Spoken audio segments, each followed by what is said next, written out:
Ready to go, Steph? Let's go. You got it. You can take it and go with it. Please mute yourself. Good morning, everyone. My name is Don Williamson. I'm the 2020 Chairman of the Board of the Corona Chamber of Commerce.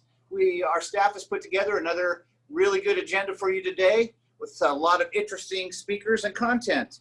We are always appreciative and thank you for taking your time to join us. Today I'm going to be sharing the agenda with the chair-elect for next year's Corona Chamber of Commerce, Kim Maybon, who's the owner and major operator of Creative by Design.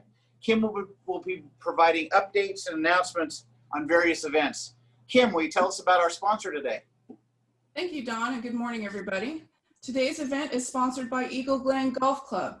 Eagle Glen is a premier facility right here in Corona, which features a 6,930-yard par 72 course and a 3-tiered practice facility plus a casual grill with superb customer service. They have an excellent golf course and a beautiful banquet room for events which just reopened. Contact the Chamber if you are interested in sponsorship opportunities for this call or others. Thanks, Kim. We will be utilizing the chat again this week for any questions. Don't just blurt out a question. All the questions go to Stephanie. Stephanie then sifts through them, identifies any duplicates, and that way we can forward them to our speakers and stay organized. Also, there's some people watching on Facebook too, so we have some of them coming in as well. The Chamber of Commerce has had another great week. We continue to be a resource for our members, and if you ever need any assistance from our chamber staff or other members of the Chamber of Commerce, please don't hesitate to call. That's what we're here for. We're here to service our members and ease the restrictions and the regulations and whatever happens to you to ease your burden as much as we possibly can. We try to bring on speakers that help you in your business and your daily life. As you see by the slide right there, we have a really great event coming up on October 17th. It's called, which is more than a PB&J community service project. Yes, peanut butter and jelly. It's a fundraiser, and to hear for more details, as a member of the 2019-2020 Executive Leadership Roundtable Program, my friend Mark Edwards. Mark. Thank you so much, Don. I appreciate that. So this event is coming up on us very quickly. So who's putting it together? So the 2019-2020 ELR group, the Executive Leadership Roundtable, sponsored by the Corona Chamber of Commerce. Chef James.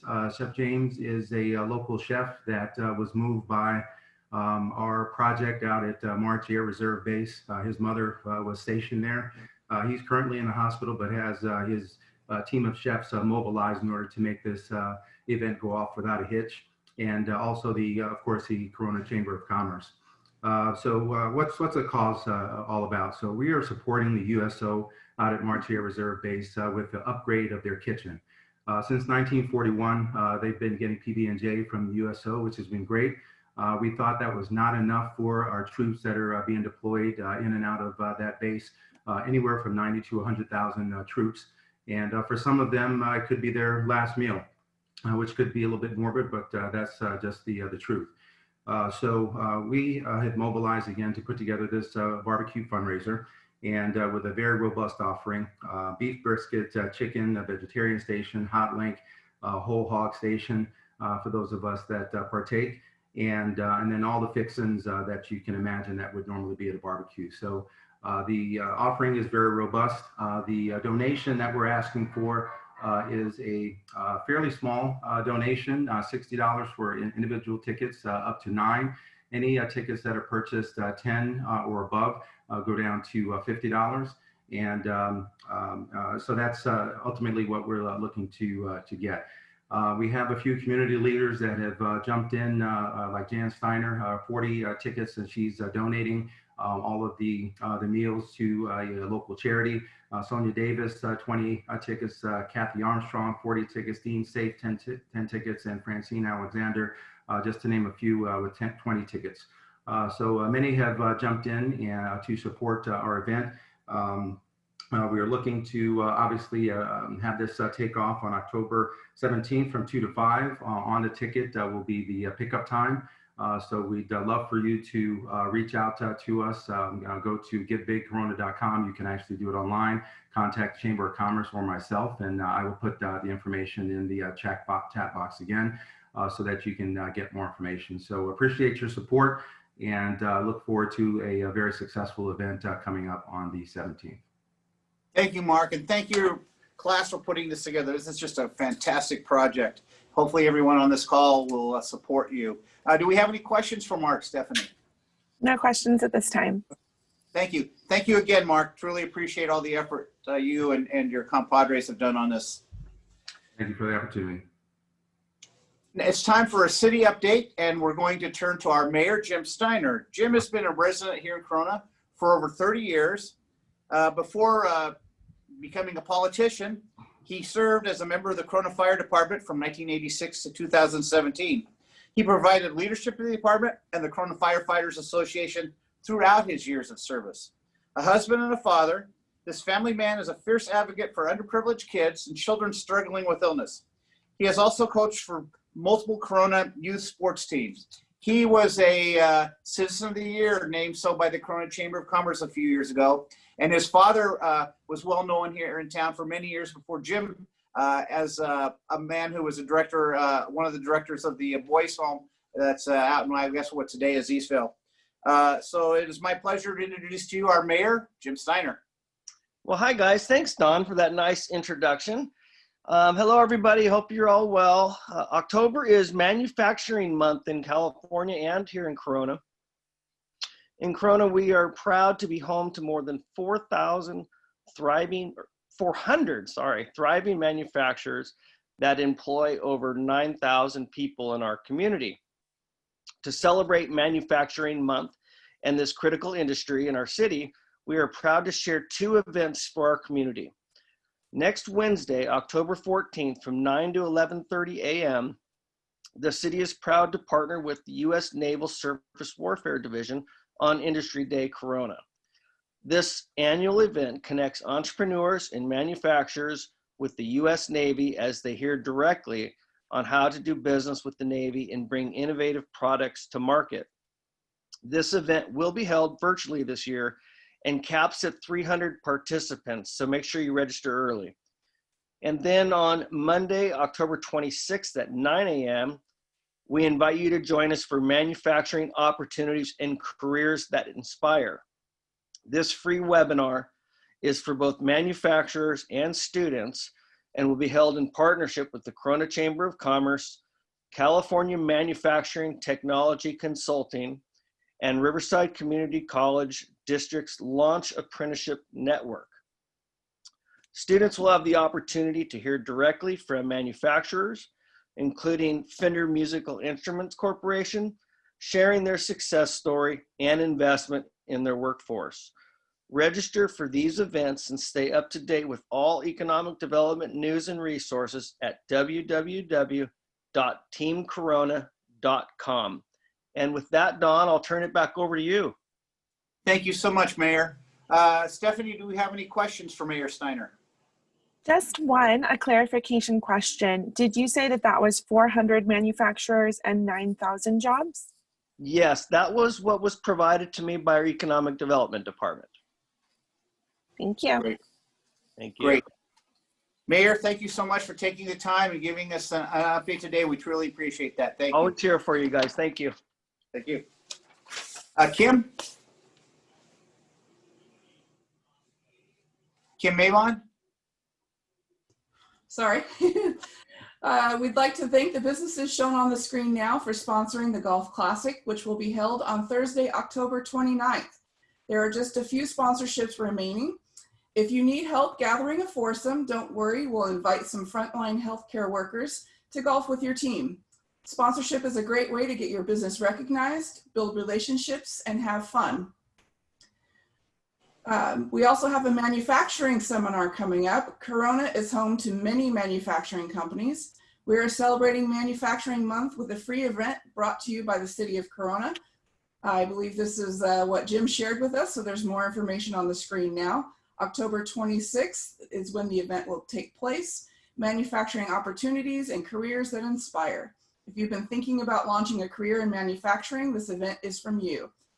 Hear directly from manufacturers, including Ed Maggie, the Executive Vice President of Operations for Fender. Sign up online to get the Zoom link. And just as a reminder, for those of you who are not yet a member, or if you know of neighboring business that would find Chamber membership beneficial, please connect with Robert Yanez to become part of our Chamber family. We do service a regional landscape. If you refer a member, you'll get free advertisement in the Corona Business News. Don? Thank you very much. One of my favorite events that we do every month here at the Corona Chamber of Commerce is going to come up on Monday, this coming Monday, October the 12th at 8 a.m. Coffee with an Entrepreneur. This is a chance for you to sit down and listen to people who are building or have built and continuing to work on their businesses and professions. That's very interesting, intimate details of how their road to success is going. And this week we'll have a gentleman named Barry Knight. Barry is the founder and CEO of BEK Impact Company, a leadership and social impact consulting firm that trains and coaches leaders on how to get their teams aligned and drive greater impact and change for their organization and community. This is a free event and is held in partnership with the city of Corona. RSP now via the information on the screen and get the Zoom link, and please join us this coming Monday, October 12th at 8 a.m. At this time, I'd like to introduce to you Wendell Bugtai. Wendell is the Legislative Assistant handling land use and land use policies Director for the Office of Riverside County under District 2 Supervisor Karen Spiegel. He's a Corona kid. He will be providing us with an update today regarding business grants and recent transportation projects. Wendell. Thanks, Don. Good morning, everyone. Just want to give you a couple updates from our last board meeting, which was yesterday. So yesterday, October 6th, Supervisor Spiegel and the Board of Supervisors did approve an additional $5.175 million for the county's CARES Act dollars to assist small businesses. These dollars will be qualified for qualified applicants who have already applied and have not received grant funding. They will, unfortunately, speaking with Rob Moran, our Deputy Director who's assisting with this program, it will not open to new applications. Altogether, countywide, for the third round of grant funding, we've received about 2,100 applications. 500 of those, which is roughly 25%, are located in the 2nd District.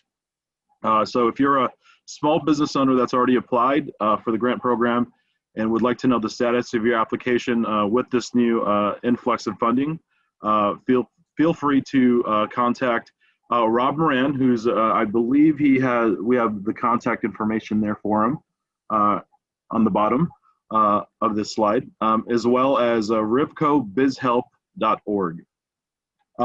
In addition, before I segue into transportation projects, the supervisor did want me to mention that the county did approve a reopening plan yesterday as well. That was pretty controversial at the board.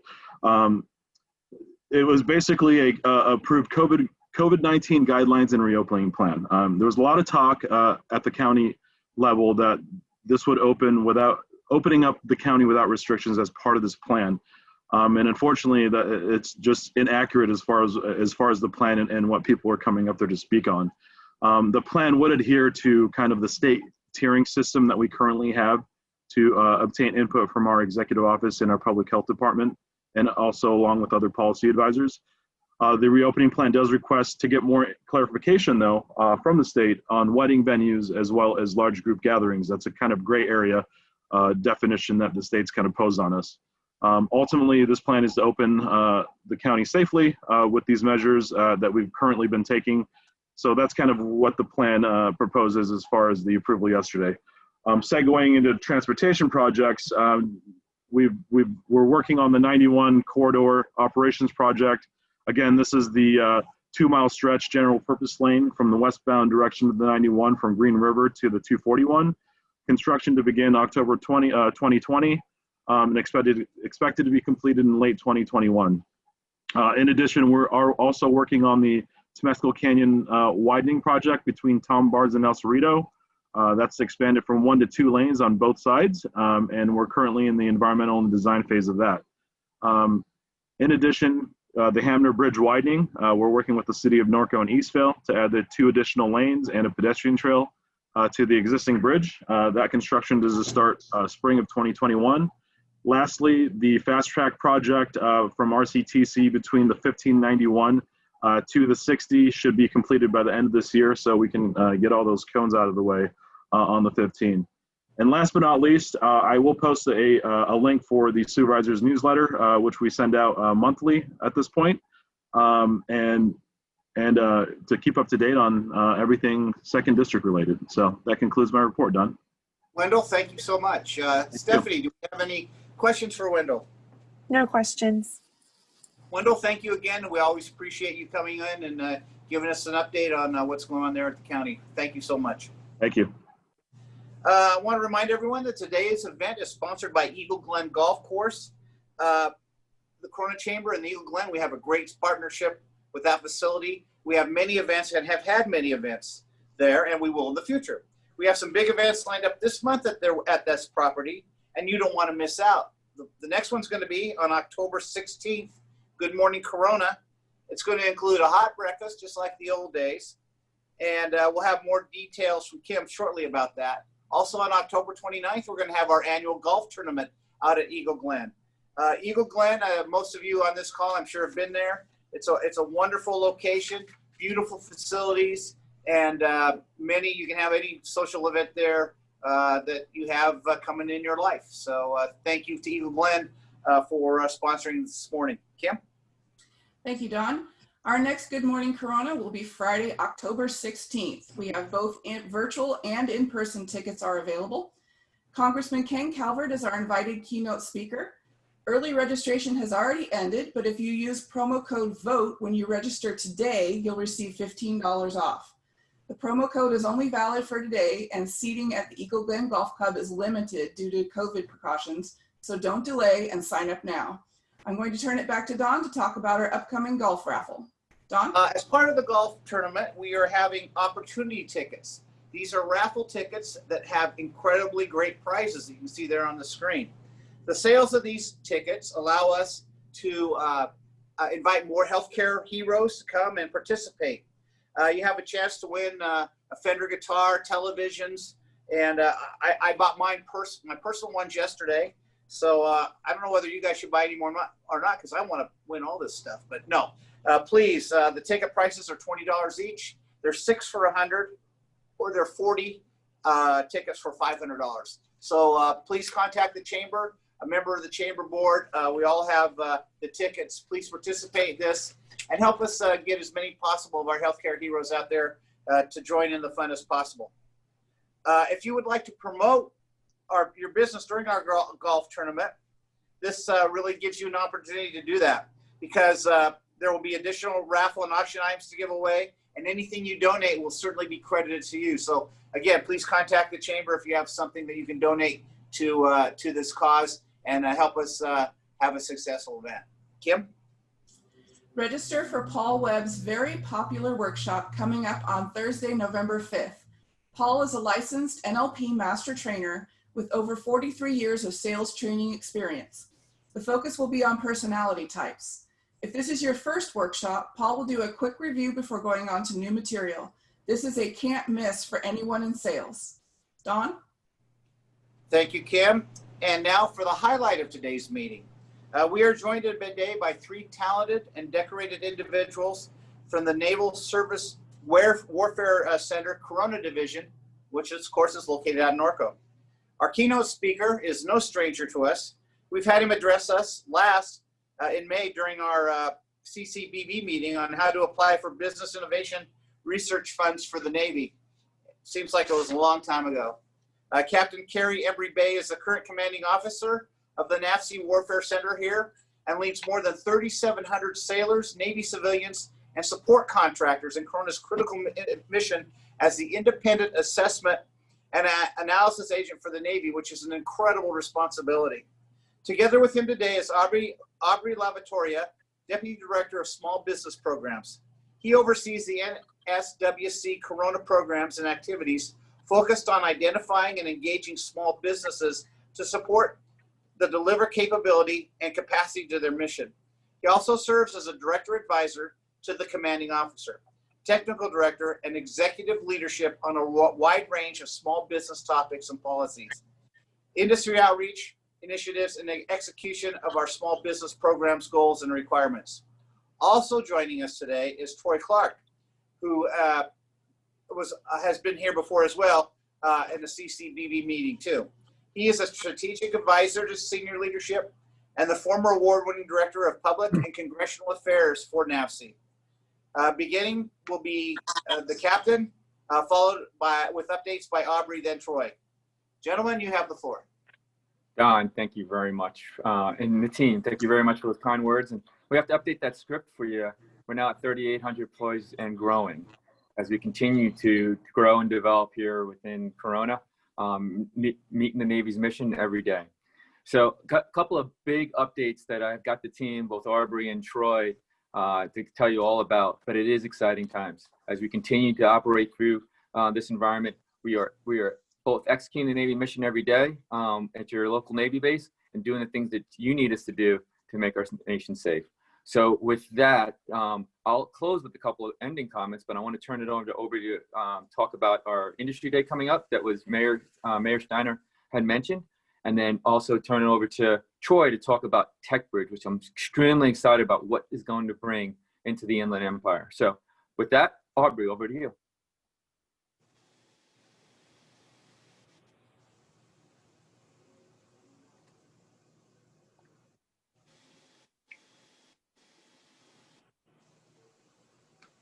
Aubrey, are you there? Are you on mute? You're on mute? Oh, there I am. All right. I have two mute features here, one on this cord and another on the computer. Okay, well, apologies for the delay. Again, thank you, Captain, and good morning, Mayor Jim Steiner, Don, members of the Chamber, and neighbors. I'm Aubrey, as Don mentioned, your local Navy small business specialist, and the Naval Surface Warfare Center's Corona Division's Deputy for Small Business Programs. I understand there are business owners in the group today. Thank you for being a business owner. It is you that goes beyond the status quo, risks personal assets, sacrifices family time, and works odd or long hours. Without you, the United States would not be as economically powerful as it is today. Thank you, Miss or Mr. Business Owners. Today, I will be talking about accomplishments, networking, and our industry day. In the past 5 years, your local Navy base has obligated over $8.5 million to businesses in the Inland Empire. About 65% of that were to businesses right here in Corona. I'll pause just to lead a round of applause. Well done, Corona. Or as we would signal and say in the United States Navy, bravo, Zulu. I'm impressed for the amount of jobs that have been sustained and created to achieve this metric. Some of you may know, and some may not know, but government contracting is difficult and challenging. For many, it's a non-starter. For others, it's become a way of life. Let's talk about the life of business-to-business transactions, or B2B, then government-to-business transactions. Imagine a $300,000 invoice and service or delivery agreement and the amount of work it takes to do a B2B transaction. Probably a couple of sheets of paper that succeeded a phone call in a simple scenario. Well, in terms of government contracting for the same $300,000 service or product, how about a quarter ream of paper just to print out all the line items, contractual clauses, et cetera, and et cetera? How does a business become tuned into the deep contractual requirements and federal regulations? Well, in the last 11 years of doing this, a path that I have seen work is no stranger to the successful entrepreneur, networking, and or strategic partnerships. That ream of paper for requirements and regulations won't go away, but good guidance sure makes it easier to complete. And very thankful for the digital improvements and paperless efforts, by the way. And that's a good segue for digital utilization. Here we are in a virtual meeting room and learning about one another in a pseudo-digital and virtual fashion. If there is one good thing to catalog for the impact of the novel coronavirus 19, it's the ability to challenge ourselves to go beyond the legacy methods of doing business and innovate to keep the mission alive and keep business going.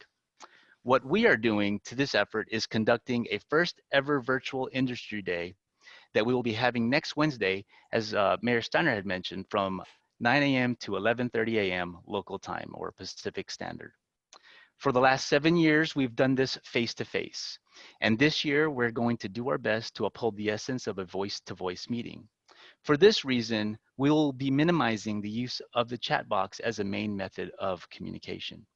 We will be unmuting microphones individually to facilitate meaningful dialogue. This will be an opportunity to engage with my esteemed colleagues and also to network with other businesses in a virtual environment. Registration is limited and time is running out. We're more than 70% full. Let's not forget the nearly $8.5 million to businesses as previously mentioned. What I didn't say is that nearly 90% of that were to small businesses. So please visit the landing page at rccdptech.com as displayed on your screen and click on Industry Day 2020 for registration details and information about what we buy. That's all for me. Thank you. I'll yield the microphone over to my esteemed colleague, Troy Clarke. Over to you, Troy. And Thank you, Aubrey. before Troy goes, for the team out there, this industry day is absolutely critical for our continued mission as a warfare center and a continued mission to support and execute operations within this region. When Aubrey talks about having that conversation, yes, we're not going to be in person, but every year that we've done this, it's continued excellence of talking to our community partners, understanding what we're doing here at the Warfare Center and how we're doing and what the mission that we have. There's no better way to communicate that than by seeing face to face. Now, in this operating environment, that makes it challenging. So how are we going to do that? And that's this way we're doing this in the virtual industry day. It was absolutely imperative that I wanted to make sure that this happened no matter what.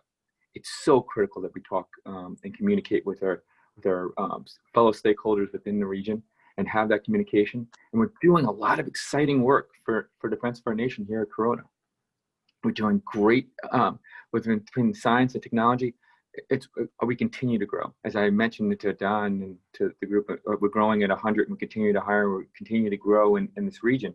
To do that, we need to make sure we're talking and discussing with all the stakeholders. And their outreach, now that we're doing this virtual, can be even farther than we did in the past. Now we're not constrained by location or somebody traveling or anything else. We can do it. So this virtual gives us even a greater outreach. With that, there's another thing that Troy's about to get to and talking about the Inland Empire TechBridge. Again, another critical element of how we are going to and how we're going to execute our mission as a warfare center and supporting the Navy and the nation. It is to eliminate those barriers that Aubrey just mentioned about those things that are just barriers to. I have a fence line, and that fence line keeps it's a mental barrier as much as it is a physical barrier. I need to eliminate that fence line, at least virtually. And I need to make sure that I am and I'm enabling this ecosystem that's already resonant in the Inland Empire. One of the powers of this region is how we are able to communicate and talk across barriers, how we are able to innovate and cultivate that innovation. And that workforce is absolutely part and parcel of the community. And they see it every day. So as I've been in the seat for now over a year, and I've been so impressed by this ecosystem of innovation that I've advocated for us to be named an Inland Empire TechBridge, and we have been. And here, I'm going to turn this back over to Troy to talk about what this Inland Empire TechBridge is, what does it mean for the community, and how we're going to move forward. So with that, Troy, over to you. All right, thank you, Captain. All right, Stephanie, there you go. The first slide. Next slide. All right, so as Captain mentioned, the Naval X TechBridges have been recently announced. They were established. The Secretary Gertz, who's the Chief Acquisition Official, Senior Executive for the Navy, established the Naval Agility Office in February of 2019, actually the same day that the Chief of Naval Operations was visiting our base. And then in September of last year, created TechBridges. And really, he's wanting to, with Naval X and TechBridges, wanting to accelerate the innovation that we can insert into the hands of the warfighters. And so he created the TechBridges, as the captain said, to be an off-base location where we can collaborate more effectively with academia, small businesses, entrepreneurs, and startups to help jumpstart that innovation, technological innovation. So when you look at it nationally, you look across the Navy and Marine Corps' research and development network, we really have 16 warfare centers and other facilities like the Office of Navy Research. The warfare centers like ours span from the surface side, the undersea side, the information side, and the air side. So it's really the full spectrum across all of the Navy and Marine Corps. You really tap into a brain trust of more than 2,000 PhDs that are executing $20 billion in research and development acquisition every year. And really driving small business innovative research funds into their regions, more than $350 million every year. And the small business innovative research funds are really America's seed capital. It's administered by the Small Business Administration and then more directly by the various agencies that utilize it. But think of it as undiluted capital coming into your region to help foster these small businesses who can generate capability for the federal government. And it really is a great incentive to have these companies and startups apply for these grants, and really it's a dramatic driver in small business creation. And the return on investment is like within DoD is like 22 to 1 when you look at the jobs that are created, taxes that are generated. So it's really a great program. And then we're also designated federal labs in most of these places, and that allows us the legal authority to transfer technology that has been developed in these Navy labs to the private sector so it can be commercialized. So in total, you can use this as a means for technology-based economic development. And so if we can switch to the next slide. And so that's really a function here of the TechBridge. It's a pursuit of dual use technology. Our primary mission is to get technology and innovation into the hands of the warfighter, so it gets transitioned into the DoD, but then it gets transferred back out to the private sector so it can be commercialized. And so the TechBridge is a physical location really designed to be a super connector with to improve the partnerships with academia, in which we have great partners here. We've got a top tier research university with UC Riverside. We've got 2 great applied science and engineering universities with the Cal State schools. And then we have a thriving small business and entrepreneurial ecosystem so that you can partner with those startups, also local governments, and then the venture capital community. And really it's to connect the TechBridges connect that community with the programs that we support, as the captain talked about, to execute our mission, with those funding paths, and really to bring in user feedback from the warfighters. Do they have the tools they need? And so the TechBridge allows us to collaborate with the Navy technologists and facilities, and it's done so in a great space out in town where we can have collaboration and collision of ideas, and really to create the unthinkable and new technology and capabilities. And so if we can go to the next slide, kind of show you a little bit examples of what this looks like. So when Secretary Gertz was the Deputy Acquisition Chief at Special Operations Command in Tampa, he wanted to, like an incubator. Some of you have heard of the Skunk Works here in California back in the day. But so he created SoftWorks. And it's really a physical space where you can have technology demonstrations so companies with capability can present their technology. The program managers can take a look at that and see how they could utilize it. You also have innovation spaces or maker spaces where you can have like 3D printers, lathes, CNC machines, so you can start those prototyping and innovation displays on what you're creating. These also have spaces where you can have pitch days, technology pitch days, lectures, networking events. And so the upper three are the upper photos, and the lower left are at the Softworks in Tampa, and then the bottom right and middle are at our Naval X headquarters in Alexandria, Virginia. And that's at a commercial space that they just did some tenant improvements, but it's got reconfigurable space where you can have meetings, working sessions, brainstorming ideas, and we're also going to be networked virtually as well. So if we could go to the next slide.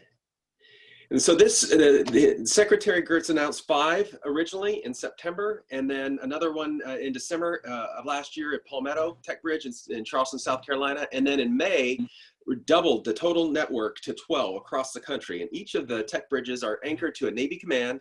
And you'll notice that California has 4. We have the most tech bridges of any state. So down in San Diego, we have the SoCal Tech Bridge. Of course, we're anchoring the Inland Empire Tech Bridge. Our sister division in Port Hueneme is with 2 other commands is anchoring the Ventura Tech Bridge.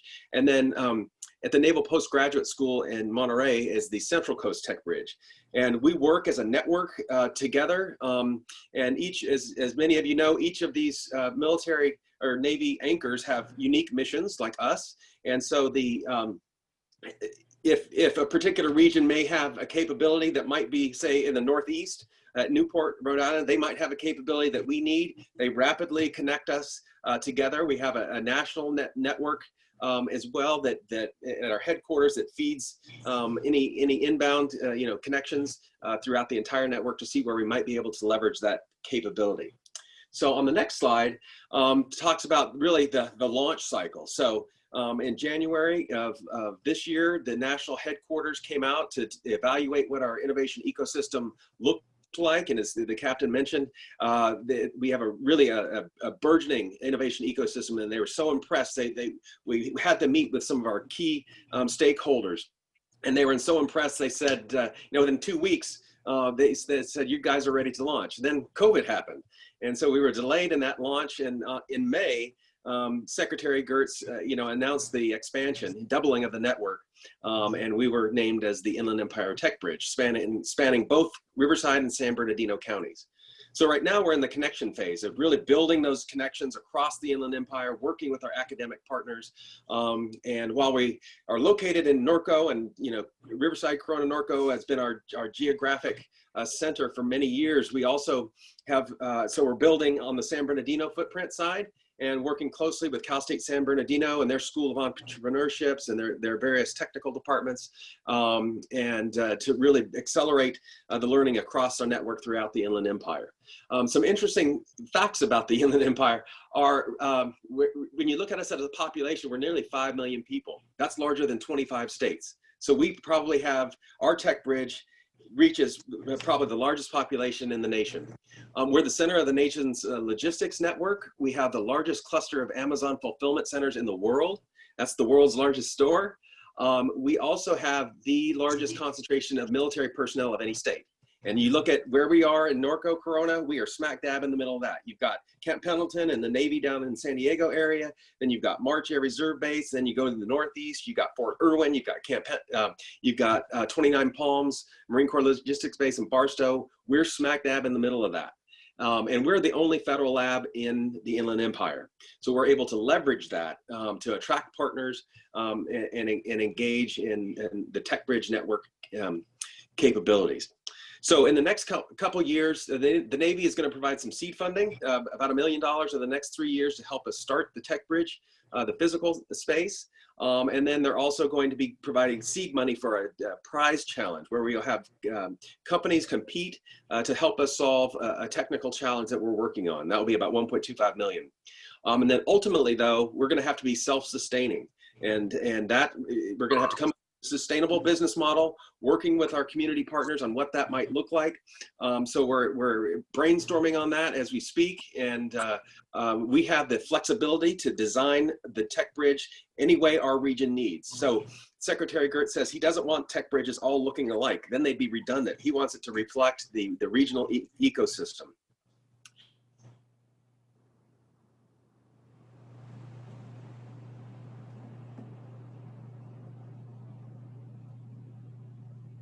Troy, is Can we that it?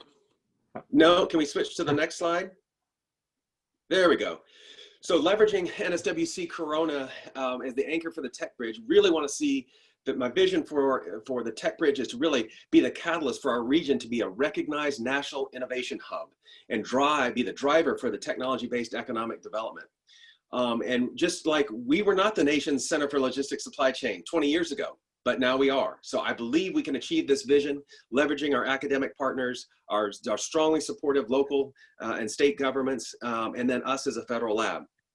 And because of our mission and performance and readiness assessment and tactical training range systems engineering, and our measurement science and calibration, each TechBridge has a technical focus areas, and we're going to leverage that from NSWC Corona's mission to focus on data analytics and visualization.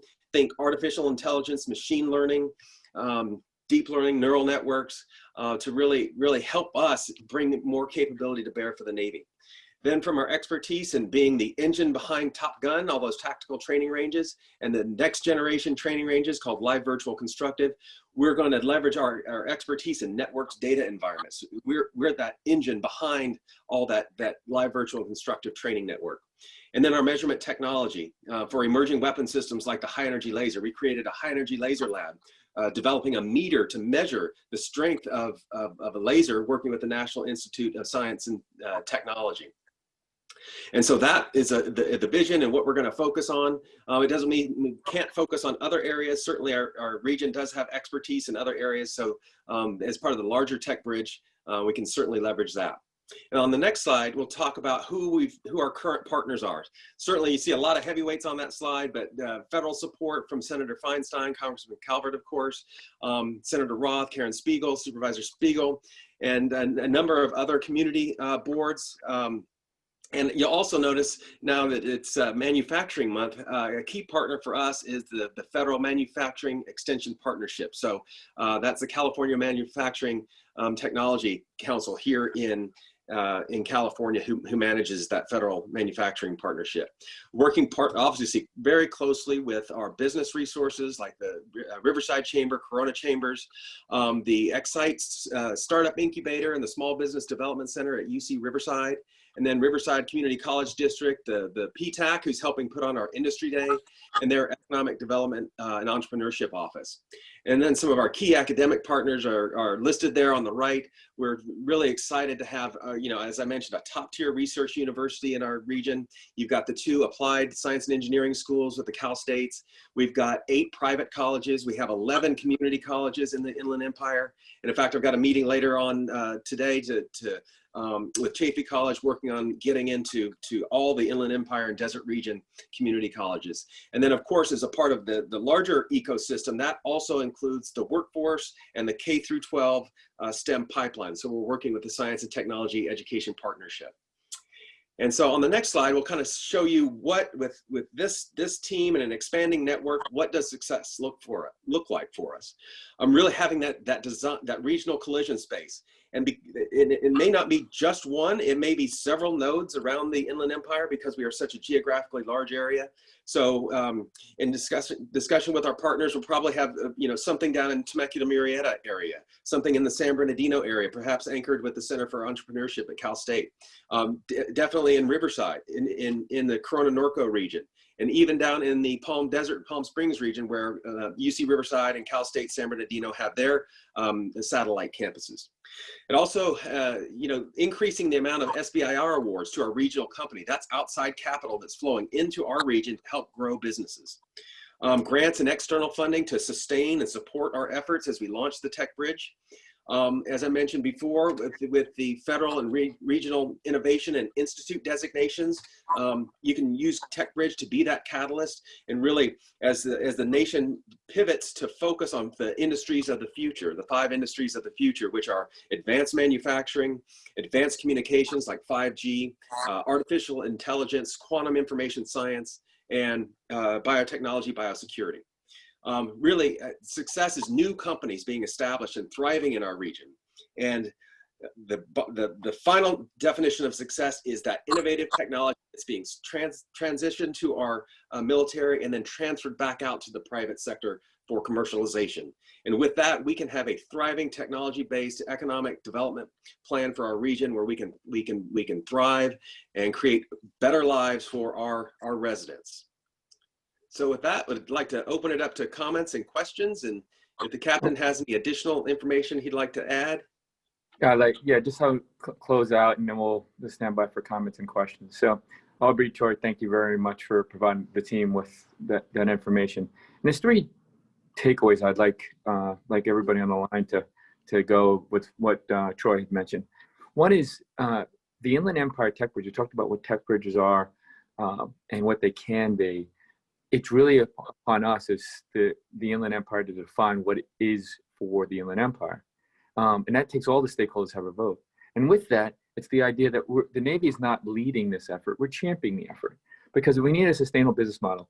As Troy just mentioned, we have a little bit of seed money to get us going, but for that seed money to continue on and make this a perpetuating thing that is self-sustaining, it's not the Navy's Inland Empire TechBridge, it's not the NSWC Corona's Inland Empire TechBridge. It really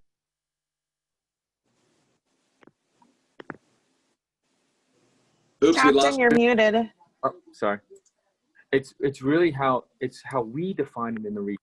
So we're going to continue to champion this as we work to getting a business model that makes sense for us within the region, and we're going to look at stakeholders to help make it and define it. And then particularly for this group, it's really to those non-traditional partners. We've got big old DoD contractors, and everybody's familiar with those, and they know how to do business within the Navy. But we're not going to get 5 and 10 times faster. We're not going to be ready to meet the threat of our existential enemies without our non-traditional partners helping to facilitate us moving that much faster. We know what our traditional partners can bring to the table. What we want to tap into is those innovative partners that we don't typically work with. And this ecosystem that's already existent within the Inland Empire, we want to work to tap into that to make it mutually beneficial for all the stakeholders. Both advancing critical enablers for us is doing the nation's bidding, the Navy and the nation's bidding, but also to help grow this area, because it's absolutely critical we grow this area as well to support some of these things, some of these innovations that we're moving forward. So with that, standing by for any questions or comments. Gentlemen, fantastic presentation. Captain, Aubrey, Troy, thank you so very much. Stephanie, do we have any questions? And next steps from here, what's the best way for somebody to get in contact with you and get going to becoming a partner? So go ahead, Cap. Go ahead. Well, I was going to say for the next step is Troy's contact information that he put on the slide deck. Reach out to Troy directly. And then for the small business, Aubrey as well, and sign up for the next event. So, but Troy, over to you and Aubrey. Yes, sir. I'll put my email in the chat. You can reach out to me directly via that. You can also, if you want, you can also connect with us through the headquarters office, and that email is very simple. It's agility@navy.mil. And they have a website as well where we are collecting the technical capabilities of those folks in our ecosystems. So then we can create a repository so across the nation. And I know it was so awesome to hear that we have 400 manufacturers in Corona, and I know a number of those are defense contractors. So I know we have capability here in our region. But if you want to partner with me, reach out, troy.clarke@navy.mil to me directly, and then phone number 951-393-5137. And I see that's Stephanie's posting that in the chat. So that's great. Thanks, Stephanie. And Troy, one additional thing to follow up with that question. If you're a small business who says, well, I don't do much in data analytics or data science, another important aspect is this is the tie-in to the larger national network. So though you might not have something that's directly tied with our core or what we do here at NSWC Corona, Troy can get you linked into the other TechBridge that might be your subspecialty. It might be in a different region or it might be someplace else. But this idea is that we're linked together, as he's mentioned, that it's different in each region. But the idea is that they all work together as a bridge of industry, a bridge to different areas, and a bridge to different technologies. Yeah, absolutely. And so we are that super connector within the Department of the Navy. as well as the externals. Wonderful. Well, thank you. I was getting comments in the chat while you guys were speaking about what valuable information this is. So we definitely appreciate you guys being on today. I know Don will have some wrap up information, but as from the Chamber standpoint, being a partner with you guys for so many years, I mean, we see the incredible work you guys are doing in our community and the great jobs that you are employing our local citizens, and wish you much success and looking forward to all the opportunities for our businesses to connect with you. Awesome. Thank you. Awesome. Thank you. I just want to add to what Stephanie said, exactly right. The partnerships you're developing, the partnerships you're growing just enhances our community and hopefully enhances your mission as well. So we really appreciate your partnership with us and look forward to more years and more successes. So thank you once again, Captain, Aubrey, and Troy. We truly appreciate you being here today and the time you put in to preparing and delivering this message to us. Thank you. My pleasure. You're welcome. Okay, moving on. Before I let you go, I just want to talk about the Corona Chamber of Commerce for a couple minutes. In a few days and 2 months, this organization is going to be 110 years old. And this organization partners as a group more than any company could do on their own. And you just saw one of them right now, this presentation with NAVSE. Take this example and just extrapolate it over this region. That's what we do at the Corona Chamber of Commerce. We're involved with legislation. We're involved with rules, regulations, whatever's best for businesses in this region. And we're a member-based organization. We're here for our members, and we need our members to support this organization. And if your membership is up, if you know someone that should be a member, Robert Yanez is standing by to take your call and take that reference. I can't stress to you 110 years how important this organization has been. I just wrote an article for the Business Journal. It's going to come out in a couple weeks about our partnership with the Corona City Council and the City of Corona since we've been in existence, almost since the city's been in existence. This has to continue. This success, this cooperation, this communication, this love, if you will, has to continue. So please support this Chamber of Commerce as a member and get involved, because we need all of our community behind our efforts.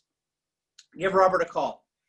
Want to thank again today's sponsor, Eagle Glen, for their generous support. We look forward to being out there a week from Friday for Good Morning Corona. And remember to register for this call every week. If you want to be permanently registered, send a email over to Stephanie. She can hook that up for you. So I look forward to talking to you again next week. Thank you all for joining us and being here today. Have a good week.